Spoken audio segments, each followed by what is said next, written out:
அனைவருக்கும் வணக்கம். தனுசு ராசிக்காரர்களுக்கு பிப்ரவரி 26ஆம் தேதி முதல் தானாக நடக்கப் போகும் கெட்டது என்று சொல்லக்கூடிய வகையில் எந்தெந்த நிகழ்வுகள் அமைந்துள்ளன என்பதை ஆராய்ந்து பார்க்கும்போது, தனுசு ராசிக்காரர்களுக்கு மிக முக்கியமாக பிப்ரவரி 26ஆம் தேதி முதல் தானாக நடக்கப் போகும் கெட்டது என்று சொல்லக்கூடிய வகையில் ராசியின் அதிபதியான குருவிற்கு பகை கிரகமாக இருக்கக்கூடிய புதன் தைரியஸ்தானம் என்று சொல்லக்கூடிய 3ஆம் இடத்திலிருந்து 4ஆம் இடத்திற்குள் நுழைகிறாருங்க. ராசியின் அதிபதியின் பார்வையில் பகை கிரகமாக இருந்தாலும் வித்யாகாரகரான புதனின் பார்வையில் குரு நட்பு கிரகமாகவும் சமகிரகமாகவும் பார்க்கப்படுகிறார். அப்படிப்பட்டவர் ராசிக்கு சற்று சகாயமானவராக தனுசு ராசிக்காரர்களுக்கு இருக்கிறாருங்க. அப்படிப்பட்டவர் சுகஸ்தானத்திற்குள் நுழைவது நன்மை நிறைந்த ஒரு அமைப்பை நிச்சயமாக உருவாக்கி கொடுக்கிறது. ஆனால் சுகஸ்தானத்திற்குள் வந்திருக்கக்கூடிய வித்யாகாரகரான புதன் அங்கு வலுவிழந்து நீட்சம் பெற்ற அமைப்பில் சஞ்சரிக்கிறாருங்க. இது உறுதியாகவே சாதகமற்ற அமைப்பாக பார்க்கப்படுகிறது.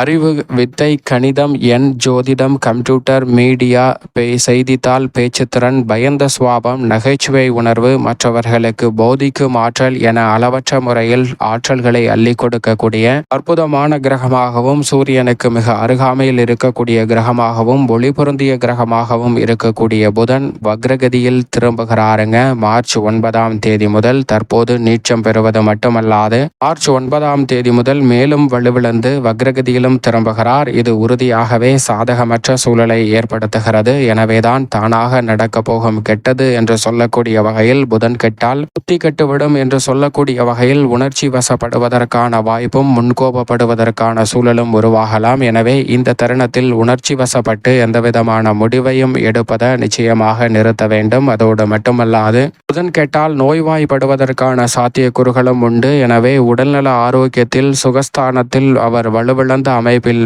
வலம் வருவதால் கூடுதல் கவனம் நிச்சயமாக தனுசு ராசிக்காரர்களுக்கு தேவை. அது மட்டுமல்லாது சுக்கிரனும் சுகஸ்தானத்தில் உச்சம் பெற்றிருக்கும் போது மார்ச் 4ஆம் தேதி முதல் வக்ரகதியில் திரும்புகிறார். அவரும் வலுவிழந்த ஒரு அமைப்பிற்கு செல்கிறாருங்க.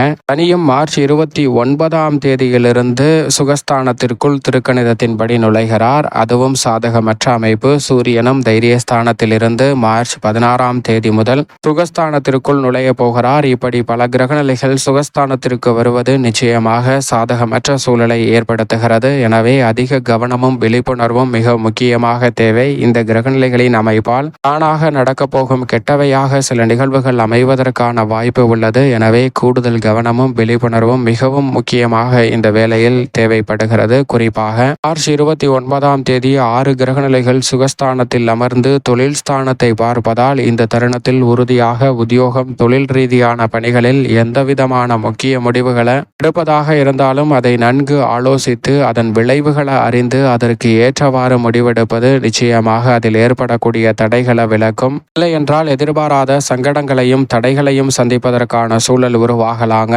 எனவே தடை தாமதங்களை நிச்சயமாக தவிர்க்க வேண்டும் என்றால் உறுதியாகவே தனுசு ராசிக்காரர்கள் இந்த தருணத்தில் திடம் பொருந்திய மனநிலையுடன் செயல்படுவது பல்வேறு வகையான சங்கடங்களை விலக்கி நன்மையை நிறைவாக அள்ளி கொடுப்பதற்கான முதன்மையான யோகத்தை நிச்சயமாக உருவாக்கி கொடுக்கும் என்பதை மனதில் வைத்து செயல்படுங்க.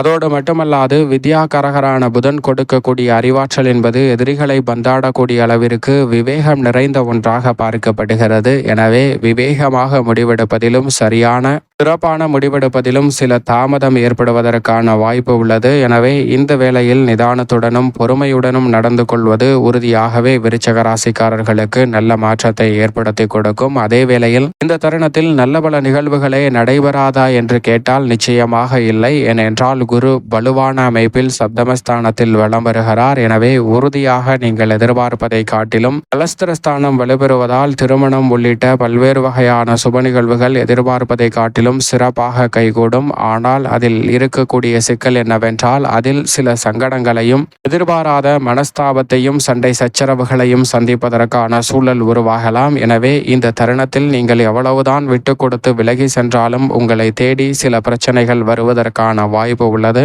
என்பதை தான் சுகஸ்தானத்தை வெளிப்படுத்தக்கூடிய பல கிரகநிலைகள் உறுதிப்படுத்துகின்றன. எனவே கூடுதல் கவனத்துடனும் விழிப்புணர்வுடனும் இருந்தால் பல்வேறு வகையான தடை தாமதங்கள் சிக்கல்களை உறுதியாக தவிர்த்து நன்மை நிறைந்தவையாக மாற்றிக்கொள்வதற்கான நல்ல வாய்ப்பும் சந்தர்ப்பமும் உங்களை தேடி வருவதற்கான முதன்மையான யோகம் நிச்சயமாக கிடைக்கும் என்பதை திட்டவட்டமாக வித்யாகாரகரான புதன் உறுதிப்படுத்துகிறார்.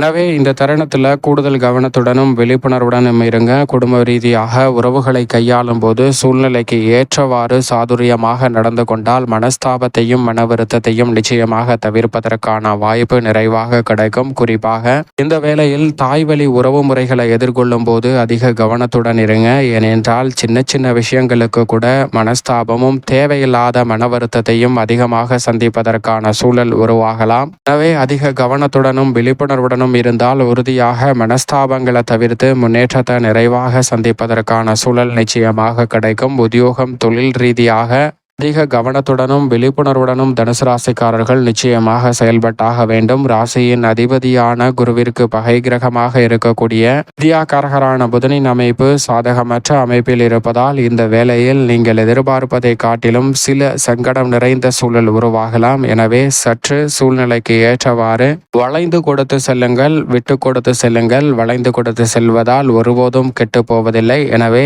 இந்த தருணத்தில் சற்று நிதானத்துடனும் பொறுமையுடனும் முடிவுகளை எடுங்க. மிக பெரிய அளவிலான சிக்கல்களையும் சிரமங்களையும் உறுதியாக தனுசு ராசிக்காரர்கள் தவிர்ப்பதற்கான நல்ல வாய்ப்பும் சந்தர்ப்பமும் உங்களை தேடி வரும் என்பதில் சந்தேகமே இல்லை. தொழில்துறை, வியாபாரத்துறையில் நல்ல வாய்ப்புகள் கை நழுவி சென்றுவிட்டதே என்று ஆதங்கப்பட வேண்டாம். இதை காட்டிலும் மிக விரைவில் நல்ல வாய்ப்புகள் உங்களை தேடி வரும். தற்போது நடக்கக்கூடிய சிரமங்களை எண்ணி வருத்தப்படுவதை காட்டிலும் சிறப்பாக செயல்பட்டால் எப்பேற்பட்ட மாற்றம் தேடி வரும் என்பதை உணர்ந்து கொள்ளுங்கள். உறுதியாகவே உங்களை தேடி சிறப்பான மாற்றம் நிச்சயமாக வரும். அதோடு மட்டுமல்லாது கலைத்துறை மற்றும் அரசியல் துறை சார்ந்த பணிகளில் சக்திக்கு மீறிய கடின உழைப்பை வெளிப்படுத்தக்கூடிய ஒரு தருணமாக தான் பார்க்கப்படுகிறது. அதற்கான பலன் நிறைவாக கிடைக்கிறதா என்றால் நிச்சயமாக இல்லை என்றுதான் சொல்ல முடியும். ஆனால் தற்போது கடமையை செய், பலனை எதிர்பார்க்காதே என்று சொல்லக்கூடிய வகையில் கலைத்துறையிலும் அரசியல் துறையிலும் செயல்பட்டால் உறுதியாகவே மிக சிறப்பான நன்மை நிறைந்த வாய்ப்புகள் உங்களை தேடி வருவதற்கான முதன்மையான யோகம் தனுசு ராசிக்காரர்களுக்கு உண்டு என்பதை புதன் உறுதிப்படுத்துகிறாருங்க. அதோடு மட்டுமல்லாது மாணவர்களின் கல்வியில் அதிக கவனமும் விழிப்புணர்வும் நிச்சயமாக தேவை. பெற்றோர்கள் தனுசு ராசி குழந்தைகளின் கல்வியில் அதிக கவனத்துடனும் விழிப்புணர்வுடனும் செயல்படுங்க. பல சிரமங்களை நிச்சயமாக தவிர்க்க முடியும். விவசாயம் சார்ந்த பணிகளில் விளைப்பிற்கேற்ற நல்ல விளைச்சல் நிச்சயமாக கிடைக்கும். ஆனால் சந்தை நிலவரம் சாதகமற்ற சூழலை ஏற்படுத்துவதால் சின்ன சின்ன லாப குறைவு ஏற்படலாங்க. இருப்பினும் அவற்றை பெரிதாக பொருட்படுத்த வேண்டாம். சற்று சூழ்நிலையை அனுசரித்து சென்றால் பெரிய அளவிலான இழப்புகளை உறுதியாக தவிர்ப்பதற்கான நல்ல வாய்ப்பு நிச்சயமாக கிடைக்கும். கால்நடை வளர்ப்பு மற்றும் பராமரித்தலிலும் விழிப்புணர்வுடன் இருந்தால் விரய செலவுகளை கட்டுப்படுத்தி முன்னேற்றத்தை உறுதியாக தனுசு ராசிக்காரர்கள் சந்திக்க முடியும். மேலும் இந்த தருணத்தை சாதகமாக மாற்றிக்கொள்ள தனுசு ராசிக்காரர்கள் இந்த வேளையில் வாரத்தில் புதன்கிழமை விரதமிருந்து அருகாமையில் உள்ள பெருமாள் ஆலயம் சென்று தீபம் ஏற்றி வழிபாடு செய்யுங்கள். தடைதாமதம் அனைத்தும் தகர்த்தெறியப்பட்டு தங்களுடைய வாழ்வில் மகிழ்ச்சியும் இனிமையும் நிறைவாக கிடைப்பதற்கான முதன்மையான யோகம் உங்களை தேடி வரும். தானாக நடக்க போகும் கெட்டது என்று சொல்லக்கூடிய நிகழ்வுகள் நிச்சயமாக விலகும்.